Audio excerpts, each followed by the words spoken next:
Good morning. It's the third time. Okay, let's do this. Today's Thursday. And in the social media world, Throwback Thursday. So we'll do some throwbacks. And talk about some things that I found. So let's get into it.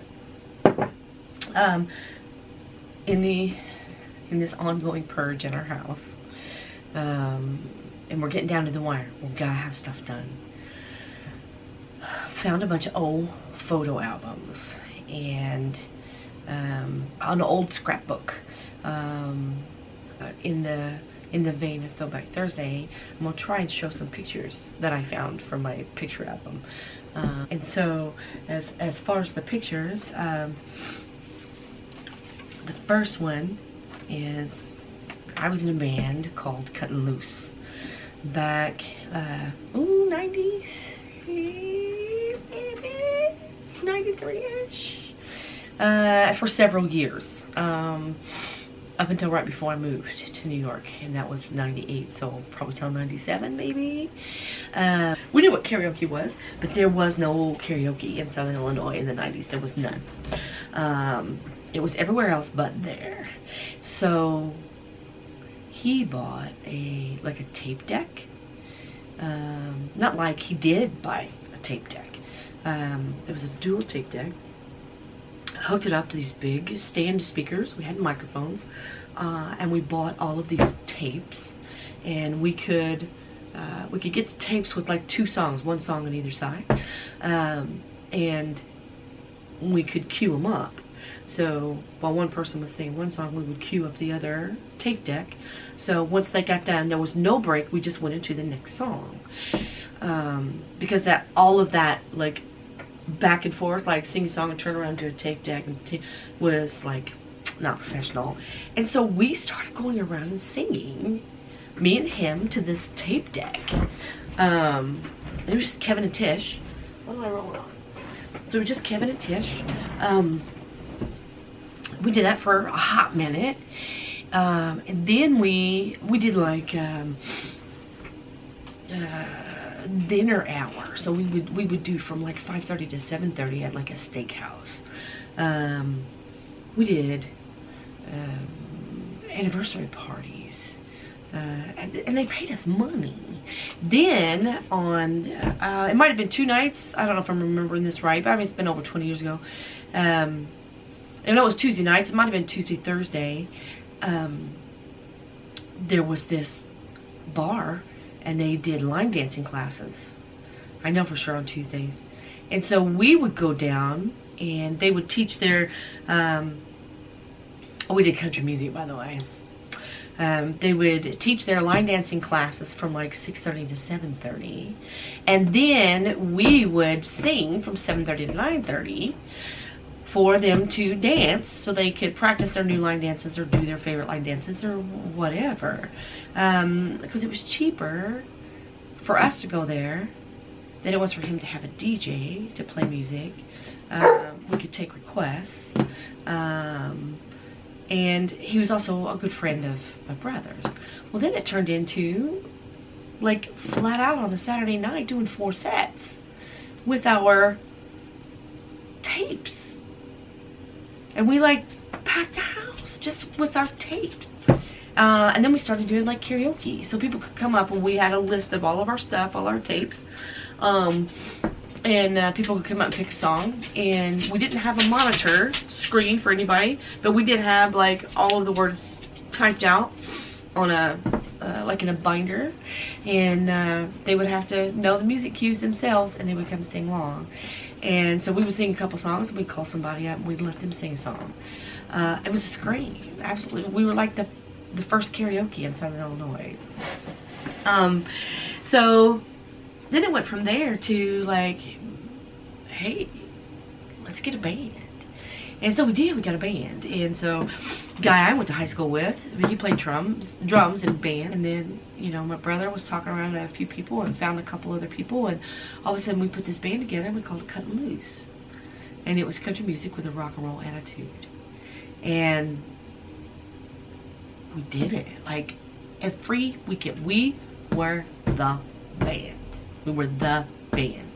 And it was funny because we were the band, there is a lot of, like, gossip drama, blah blah blah. Oh, I don't know, follow some of the makeup gurus on YouTube and watch that drama. And that was the drama back then. It was, this band would say something bad about us. We would book a club, and a band that wanted to be in that club would go and badmouth us, and like tell stories about us. So if we did play there once, we would never play there again, or sometimes they would try and get us canceled. We just wanted to play music, you know? We didn't care. We just wanted to play music. And there was this thing, like, there was, the only one that I can think of off the top of my head was Quarter Moon. And then there was another one. But anyway, it was just like, you guys stop it. Just stop it. And then there was drama inside the band. I was the only girl. Because I was playing with my brother, and so the wives of the other band members would get mad at me because I'm kind of out there in your face. I would stage dive, I would jump, and I would run through the audience, and I would dance with everybody, and I was out of control, and I had a good time. And that was honestly one of the selling factors of our band, was I was out of control. Oh my God, it was so much fun. And then there was drama on my side too, with who I was married to, that I was flirting with everybody in the band, blah blah blah. And so it was awesome. Oh my God, it was so awesome. We played the state fairgrounds. We got to play that. We got to open for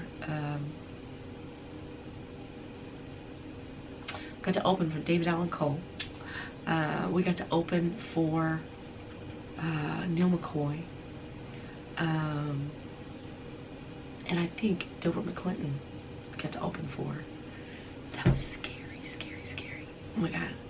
And so eventually, it was easier for me to not be in the band, as far as the life path that I was on, the traveling, the practicing, the being gone. It's just easier to throw my hands up and quit. And I did. And honestly, it was okay. It's work. It's work. My brother's still in a band, and he's doing great. He never quit, and my dad's always been in a band. I'll talk about that one day. Dad's 84, and he still hosts a Monday Night Jam. His arthritis is bad, so he doesn't play, but he still sings. And when I moved from Illinois to New York, I was in another band, and we were called Last Exit, and we slayed it. We were hot. I mean, we were hot. And then moved down here, and James was just like, you've got to be in a band, you got to be in a band. You got the voice for it, you've got the stage presence for it, you've got the personality for it, you've got to be in a band. So I was in another band down here. I blocked a lot of it because it was not a good experience at all. And finally I just walked away from it. Like, karaoke's fun. We love to go to do karaoke. It's fun. But to being on stage is fun. Dancing and acting a goof is fun. But that's not my calling. Like, I would rather clown around and be silly and make people laugh and enjoy themselves and have a good time than to stand up there and be this voice, right? So it's all perspective. So, you know, or the grass is always greener kind of thing. So, like, I did it, you know, I knock it off my list. You know, I was in a big band. We had a song chart in the top 100. We got airtime in Colorado on the radio station. Like, I mean, you know, just stuff like that. Like, and I don't miss it. I don't miss it one bit, but I did it. I had that life experience, and I'm proud of that. but I don't miss it because, oh my gosh, there's so much more stuff to do. To me, there's so much more stuff to do. Like, why hang on to that when I can go on and do something else? So that's my band. That's not my band. That's the band I was in, Cuttin Loose. So that's a picture of my brother in the striped shirt, obviously me, and then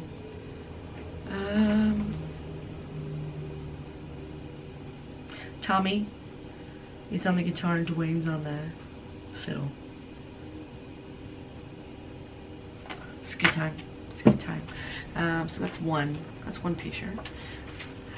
So that's a throwback. That's a throwback Thursday, my band. And then the other aspect of is all the research that I'm doing for these. You know what? We're just gonna leave it at that. We're just gonna leave it at that today. So I just want to share a memory with you on a Throwback Thursday. Just walk down memory lane for a minute. It was fun. It's a good time. I'll remember. Be peaceful. Be kind. It's important.